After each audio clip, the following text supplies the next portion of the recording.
से दुनिया आबाद है तब से यह अपने जोग्राफियाई हालात, माहौलियाती तब्दीली, समाजी और माशी सरगर्मियों की वजह से आफात से घिरी रही है। ये कुदरती और इंसान की पैदाशुदा दोनों हो सकती हैं। हालिया दिनों में तुर्की में ज़लज़ला, लीबिया में सैलाब, दुनिया के अलग अलग ममालिक के जंगलों में लगी आग समेत कई आफात को लोग नहीं भूले हैं और कोरोना वबा एक ऐसा दौर था जिसे कभी नहीं भुलाया जा सकता। ऐसी आफात से निपटने में वो ममालिक ज़्यादा कामयाब रहे जिनके पास आफात के बंदोबस्त और उससे पैदाशुदा हालात को कंट्रोल करने के लिए कोई कानून या पॉलिसी मौजूद थी।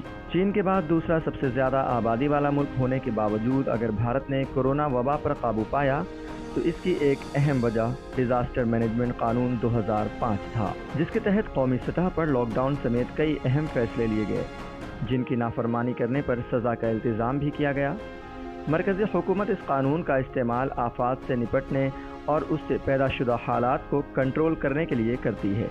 इस कानून का अहम मकसद आफात के दौरान और बाद में बेहतर बंदोबस्त के जरिए इंसान के जानो माल के नुकसान को कम से कम करना है। इस कानून के तहत नेशनल डिज़ास्टर मैनेजमेंट अथॉरिटी को क़याम किया गया है, जिसके सरबराह वज़ीर आज़म होते हैं। ये अथॉरिटी आफात बंदोबस्त के लिए पॉलिसी, मंसूबे और हिदायत जारी करती है। ज़्यादा से ज़्यादा 9 मेंबरान पर मुश्तमिल इस अथॉरिटी के ज़रिए रियासती डिज़ास्टर मैनेजमेंट अथॉरिटी भी कायम की जा सकती हैं। कानून की दफ़ा 52 के तहत आफात के वक्त मदद या राहत का सामान मुहैया कराने में किसी भी किस्म की कोई तफरीक नहीं बरती जाएगी, जबकि दफ़ा 53 के तहत राहत के लिए दी गई रकम या सामान देने में किसी भी तरह की बेईमानी पर 2 साल की कैद और जुर्माने का भी इंतज़ाम है। आज की इस खास पेशकश में डिज़ास्टर मैनेजमेंट एक्ट 2005 के अहम पहलुओं पर माहिरीन के ज़रिए रोशनी डाली जाएगी।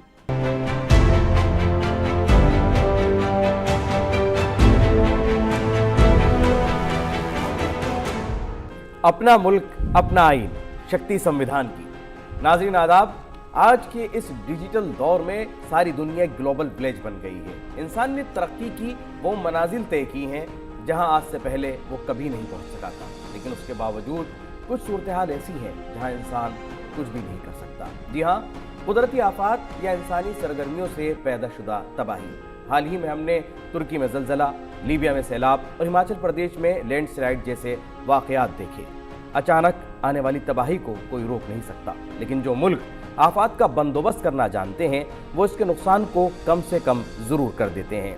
भारत इस मामले में आगे रहा है और डिज़ास्टर मैनेजमेंट एक्ट 2005 के आ जाने के बाद से आफात से मुताल्लिक़ लोगों को बेदार करना, आफात के दौरान उसका बंदोबस्त करना और आफात के बाद, तबाही के बाद हालात को तेज़ी से कंट्रोल करना, ये हमने इसमें काफ़ी कामयाबी हमारे देश ने हासिल की है। आज की इस पेशकश में हम बात करेंगे डिज़ास्टर मैनेजमेंट एक्ट 2005 की। आखिर क्या है ये कानून और भारत में आफात को कंट्रोल करने में इस कानून ने क्या रोल निभाया है। इस अहम मौजू पर बात करने के लिए हमारे साथ आज मौजूद हैं डिप्टी चीफ फायर ऑफिसर जनाब संजय कुमार तोमर साहब।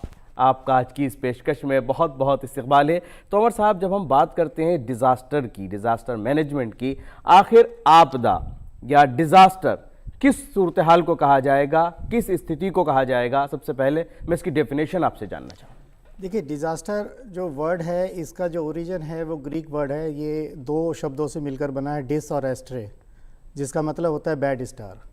और ये कोई भी ऐसी घटना जिस पे जान और माल को बहुत ज़्यादा हानि होती है, नुकसान होता है, destruction to property, loss of life, economical loss, human sufferings, और वो उसका स्केल और मैग्नीट्यूड इतना ज़्यादा होता है कि जो जिस एरिया में ये डिज़ास्टर हुआ है वो उसकी पॉपुलेशन उसको कोप नहीं कर पाती और हमें एडिशनल रिसोर्सेज, एडमिनिस्ट्रेशन को एडिशनल रिसोर्सेज उसमें पुट इन करने पड़ते हैं। ऐसी किसी घटना को हम डिज़ास्टर कहते हैं। ये ह्यूमन नेचुरल भी हो सकती है, प्राकृतिक, और ये मैनमेड भी हो सकती है। आपने कहा कि इसके अंदर हमें एडिशनल सोर्सेज उस वक्त चाहिए होते हैं क्योंकि एकदम जो भी हालात हैं उनमें वो कंट्री या वो इलाका कुछ नहीं कर सकता। हमने 2005 में हमने देखा कि हमारे यहाँ एक एक्ट आया, 2006 में उसको लागू किया गया। इस कानून को लाने की क्या ज़रूरत थी हमारे देश में? इतना बड़ा देश, इतनी बड़ी आबादी, और उसके अंदर हमने ज़रूरत कब महसूस की कि वाकई एक ऐसा कानून होना चाहिए जिसके तहत हम इन तमाम हालात को तेज़ी से कंट्रोल कर सकें? देखिए, भारत जो है, अगर मैं आंकड़ों की बात करूं तो जो 58% जो भारत की भूमि है वो अर्थक्वेक प्रोन है, और हमारा जो 12% जो लैंड मास है वो फ्लड्स से हर साल कहीं ना कहीं प्रभावित होता है। हमारा जो कोस्टल एरिया है वो करीब 75% जो है हमारा वो साइक्लोन्स से प्रोन है, खतरा है उसको, खतरा है। और हमारा 68% जो भूभाग है वो ड्रॉट, जिसको हम सूखा बोलते हैं, उससे प्रभावित रहता है। तो ये हर साल ये आपदाएं जो हैं, नेचुरल डिजास्टर जो हैं, आती रहती थी। ये तो खतरा हमारे ऊपर बना हुआ है हर वक्त बना हुआ है। तो इसलिए एक विज़न लाया गया जिसमें सुरक्षित और डिज़ास्टर मुक्त भारत के लिए होलिस्टिक और प्रोएक्टिव मल्टी डिसिप्लिनरी और टेक्नोलॉजी असिस्टेड एक स्ट्रेटेजी जो है वो इजाद की गई। और उसके तहत इन पॉइंट्स को ध्यान रखते हुए डिज़ास्टर मैनेजमेंट एक्ट जो 23 दिसंबर 2005 में राष्ट्रपति द्वारा वो किया गया, और उसके अंदर बेसिक जो प्रायोरिटी रखी गई, पहले डिज़ास्टर में रिस्पांस और रिलीफ की हम बात करते थे, लेकिन आजकल prevention, mitigation, preparedness, reconstruction, rehabilitation और रिकवरी की हम बात करते हैं। बहुत खूब। मैं चाहूँगा इसको और थोड़ा सा आप उसको एक्सप्लोर करें कि जब हम बात करते हैं प्रिपरेशन की और उसके साथ साथ लोगों को जागरूक करने की, ये कितना इंपॉर्टेंट हो जाता है और इससे हमने कितनी कामयाबी हासिल की है। जी देखिए, डिज़ास्टर मैनेजमेंट एक्ट में 11 चैप्टर हैं, जिसमें शॉर्ट टाइटल उसकी एक्सटेंड जो है पूरे भारत पे लागू होगा। पहली बात तो यह है एक्ट, और इसमें प्रावधान किया गया है नेशनल डिज़ास्टर मैनेजमेंट अथॉरिटी का, जिसके एक्स ऑफिशियो चेयरमैन खुद भारत के प्रधानमंत्री जी हैं, और प्लस उसमें 9 मेंबर्स जो होते हैं वो रहते हैं। और उनका बेसिक आइडिया ये है कि डिज़ास्टर मैनेजमेंट की policies, disaster management plan national level पर उनको बनाना, उनको इम्प्लीमेंट करना, और उसके बारे में स्टेट को और डिस्ट्रिक्ट लेवल के ऊपर भी कौन कौन सी ऐसी पावर्स उन अधिकारियों को दिया जाए, क्या उसका स्वरूप होगा, ये सारा डिज़ास्टर मैनेजमेंट एक्ट के अंदर वर्णित है। और ये सबसे ज़्यादा जो उसमें अथॉरिटी के क़याम की बात की गई है, अथॉरिटी कायम की गई है, उसका जो सरबराह है, उसके जो मुखिया हैं वो प्रधानमंत्री हैं। तो आप जान सकते हैं कि कितना उसको जिम्मेदार बनाया गया है उस अथॉरिटी को, ताकि वो ज़्यादा इफेक्टिवली काम कर सके। अब मैं अधिकारों की भी बात करना चाहूँगा। अथॉरिटी के जो अधिकार हैं या अथॉरिटी को जो इख्तियारात दिए गए हैं वो कितने महत्वपूर्ण हो जाते हैं, कितने अहम हो जाते हैं इन हालात में? देखिए, जब भी कोई हम प्लान बनाते हैं तो उसका मेन पर्पस ये होता है कि उसमें रोल्स एंड रिस्पॉन्सिबिलिटी हम आइडेंटिफाई करें कि किस अधिकारी की या किस ऑफिसर की क्या ड्यूटी रहेगी, वो क्या करेगा, और उसको वो अधिकार हम लीगली देते हैं एक स्टैट्यूट के थ्रू। जो डिज़ास्टर मैनेजमेंट एक्ट है उसमें पावर दी गई है। जैसे अभी आपने पीछे कोविड के दौरान आपने देखा कि जब एक महामारी ने अटैक किया तो उसमें डिस्ट्रिक्ट लेवल के ऊपर डिस्ट्रिक्ट के जो अधिकारी थे, जो डिस्ट्रिक्ट मैनेजर्स थे, उनको पावर दी गई थी कि वो लोगों को ये एहतियात के लिए कहें कि भाई आप बाहर ना निकलें। ट्रैफिक कर्व था और बहुत सारे मैन मटेरियल और बहुत सारे रिसोर्सेज जो गवर्नमेंट के पास होते हैं उनको हमने इन्वोक किया।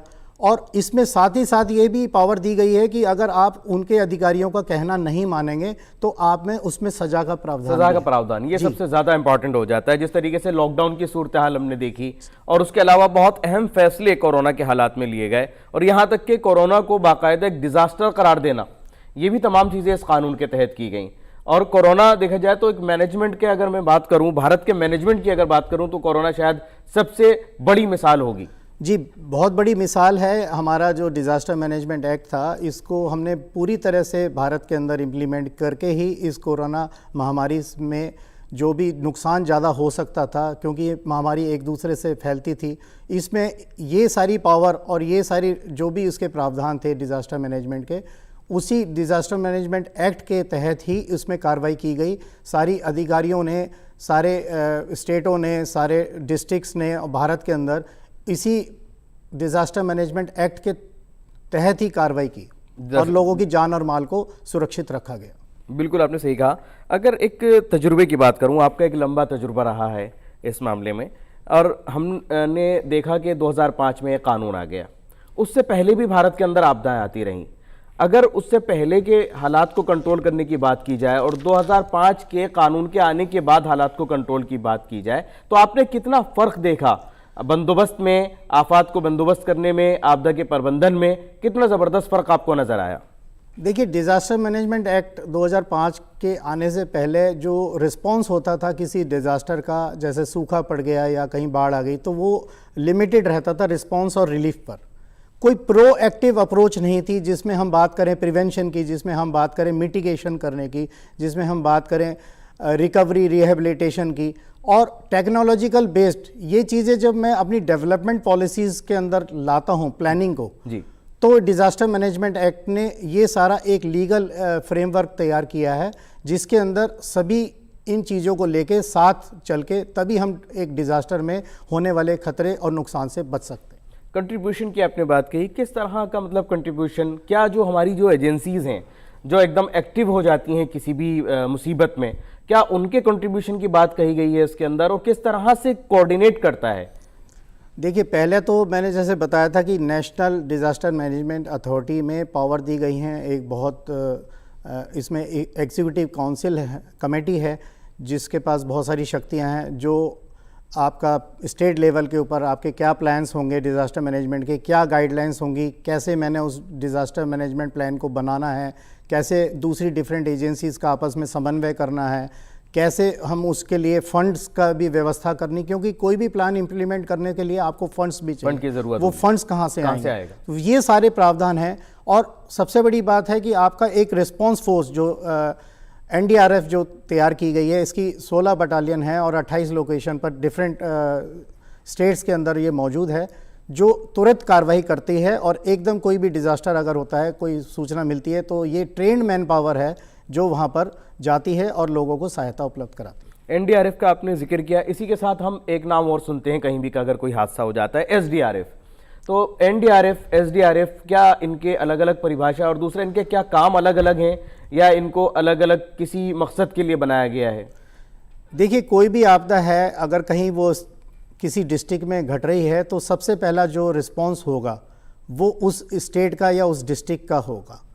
उसके बाद अगर नेशनल लेवल के ऊपर कोई डिज़ास्टर है तो उसमें नेशनल फोर्सेस और नेशनल जितने भी इसके स्टेक होल्डर्स हैं सब की रोल करते हैं।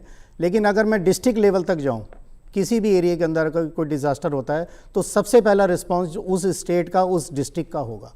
तो उसके लिए हमें उसकी भी तैयारी करनी पड़ेगी कि क्या कौन कौन इसमें फर्स्ट रिस्पॉन्डर होंगे, उनकी क्या काबिलियत है, उनकी क्या ट्रेनिंग है, वो अपनी किन किन शक्तियों का उपयोग करके डिज़ास्टर को कंट्रोल करने के लिए जो एक्स्ट्रा रिसोर्सेज चाहिए, जो एक्स्ट्रा मैन पावर चाहिए, मटेरियल चाहिए।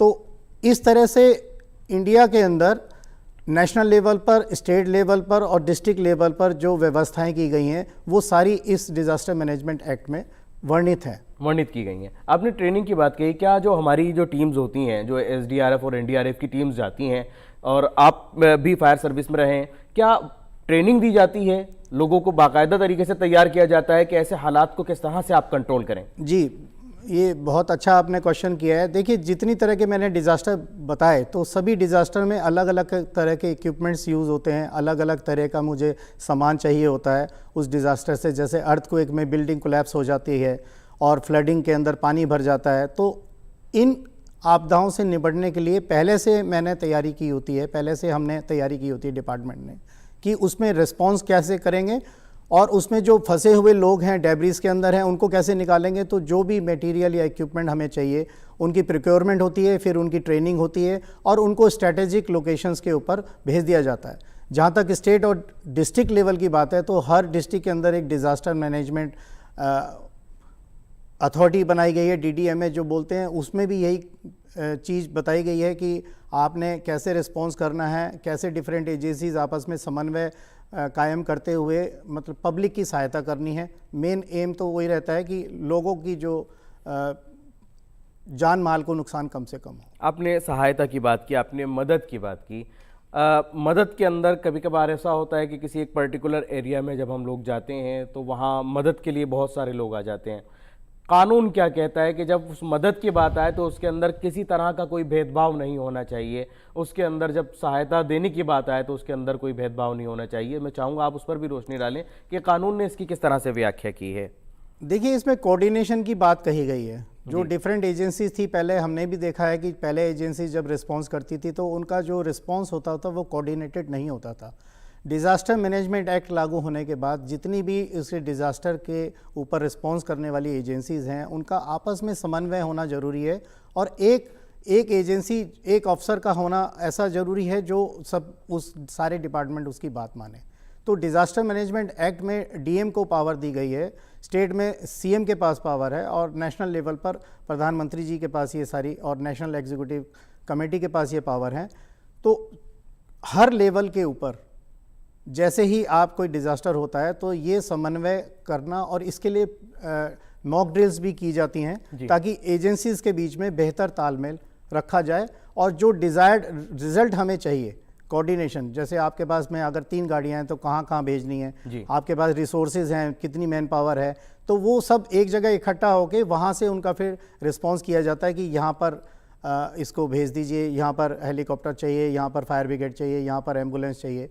तो वो एक कोऑर्डिनेटेड रिस्पांस जब तक नहीं होगा तो हम इस गोल को अचीव नहीं कर पाएंगे। आपने कोऑर्डिनेशन की भी बात कही और आपने ट्रेनिंग की बात कही, डिज़ास्टर की बात कही।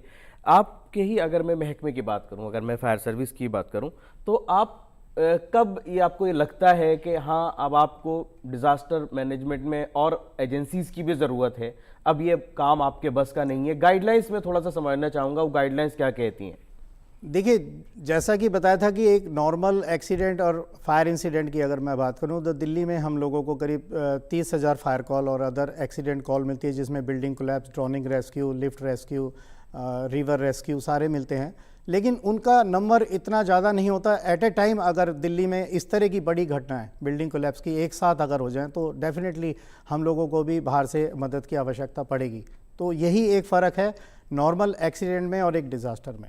तो जब स्केल और मैग्नीट्यूड उनका जो नेचुरल डिज़ास्टर है या एक्सीडेंट जो है वो ज़्यादा हो जाता है, जो हमारी कोपिंग कैपेसिटी से बाहर हो जाएगा, जिसमें मुझे दूसरी स्टेटों से मदद की आवश्यकता पड़ेगी, एनडीआरएफ की आवश्यकता पड़ेगी, तो ऐसे इंसिडेंट जो हैं वो डिज़ास्टर की कैटेगरी में आएंगे। क्या रिस्क के मुताबिक जो है उसको हम गोल्डी मीट मटन मसाले, जो आपके हाथ का मटन खाए जिंदगी भर आपका हो जाए। डिज़ास्टर मानते हैं या अगर कोई सी भी ऐसी हज़ार्ड सिचुएशन हो जाती है तो उसको हम नहीं? देखिए, हज़ार्ड और हमें समझना पड़ेगा कि हज़ार्ड और रिस्क में क्या फ़र्क है। एक हज़ार्ड मेनली जो रिस्क पैदा करता है वो सिचुएशन के ऊपर है कि अगर मान लीजिए मैं आपको एग्जांपल दूं कि एक एलपीजी गैस का सिलेंडर है, किसी आइसोलेटेड जगह पे रखा हुआ है, अगर उसमें आग लगती है, ब्लास्ट भी होता है, तो कोई आदमी उसके संपर्क में नहीं आ रहा तो हज़ार्ड तो है लेकिन रिस्क नहीं है। लेकिन अगर वही एलपीजी गैस का सिलेंडर आग लगे किसी कम्युनिटी सेंटर में या जहां पब्लिक बहुत ज़्यादा है, बिजी मार्केट के अंदर, रेस्टोरेंट के अंदर, तो उससे होने वाला नुकसान कई गुना बढ़ जाएगा।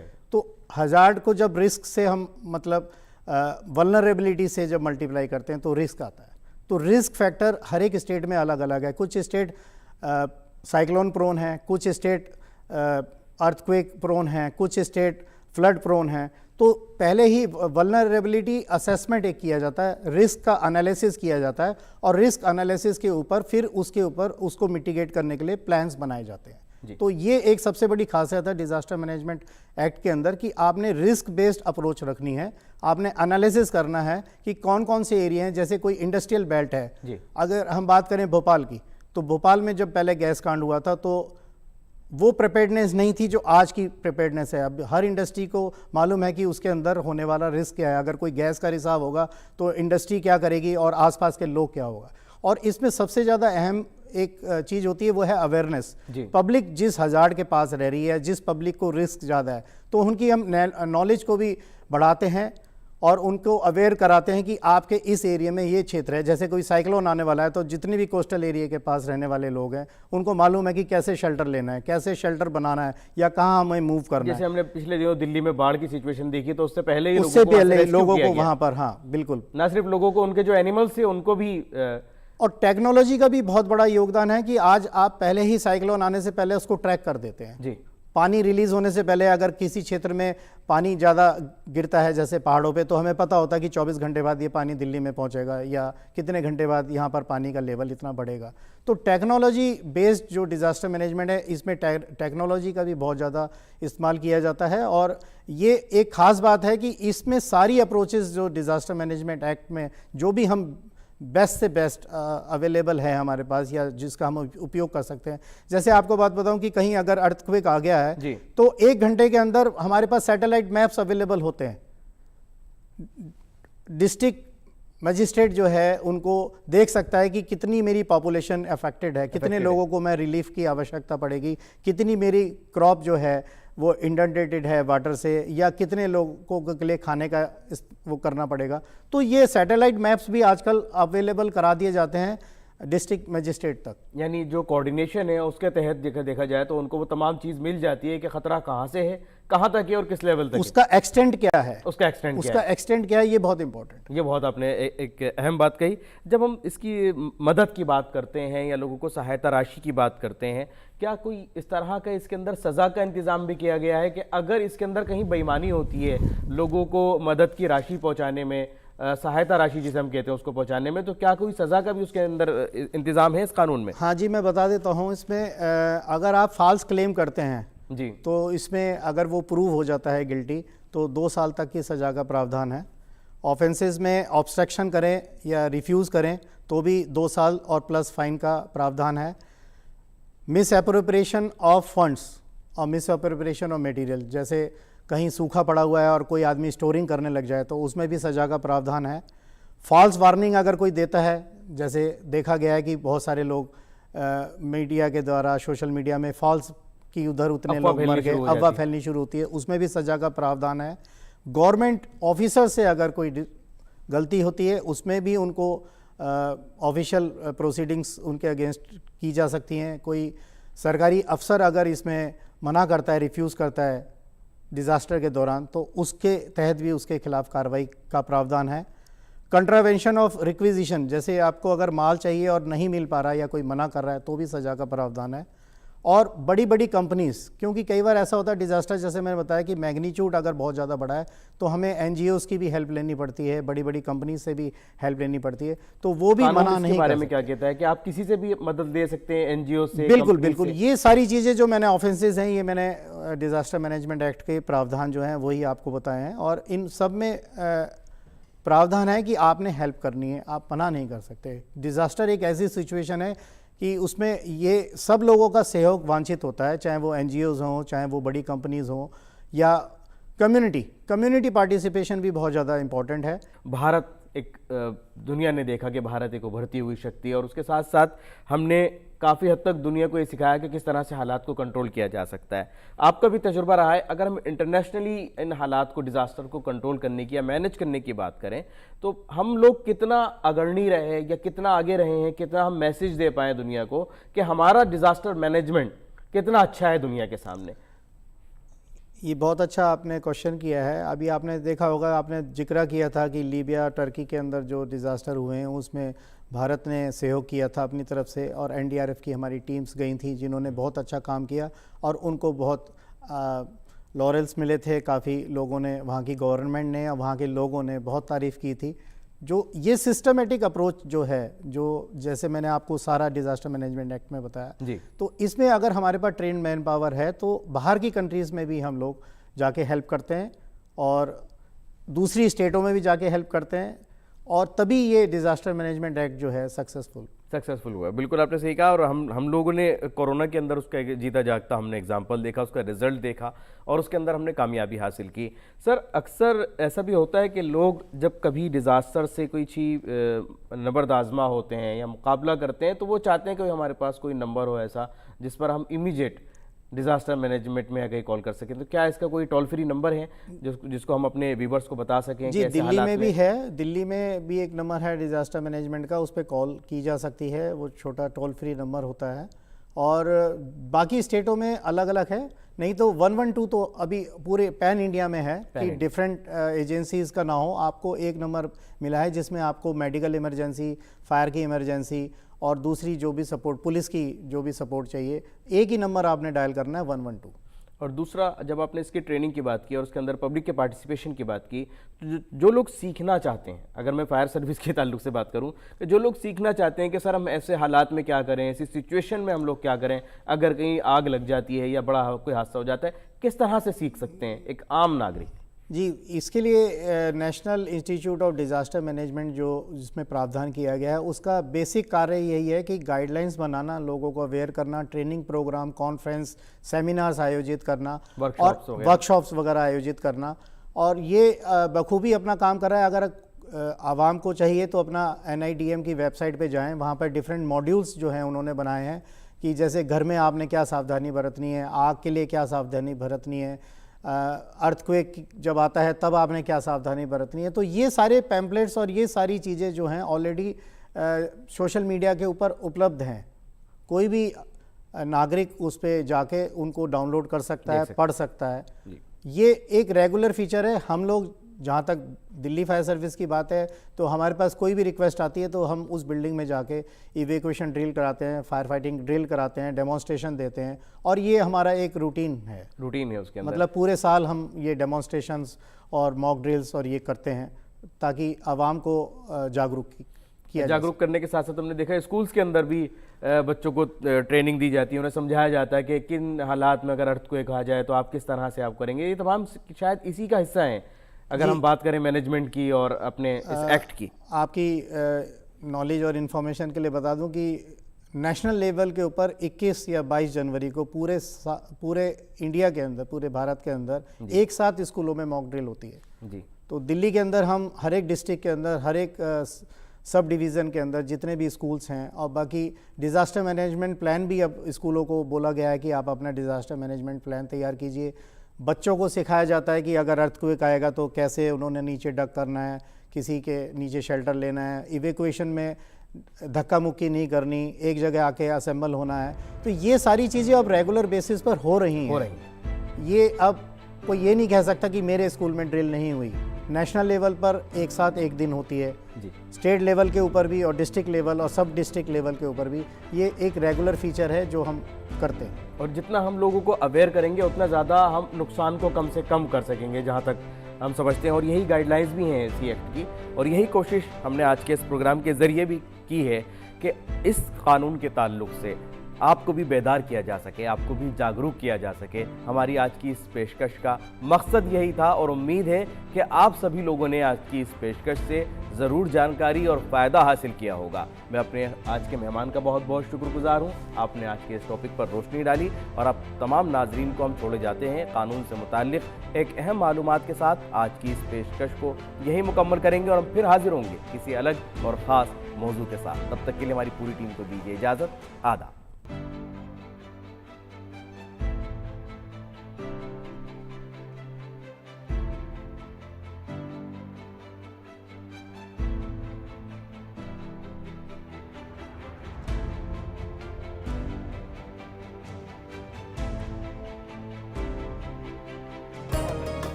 जनजातीय गौरव दिवस पर माननीय प्रधानमंत्री श्री नरेंद्र मोदी ने की PM आदिवासी न्याय महाअभियान यानी PM जनमन की शुरुआत। 24,104 करोड़ रुपए से 28 लाख आदिवासियों को अब मिलेगा अनेक सरकारी योजनाओं के लाभ के साथ साथ अपने सपनों का पक्का घर, पक्की सड़क, बिजली, नल से जल और आयुष्मान भारत के तहत मुफ्त इलाज की सुविधा।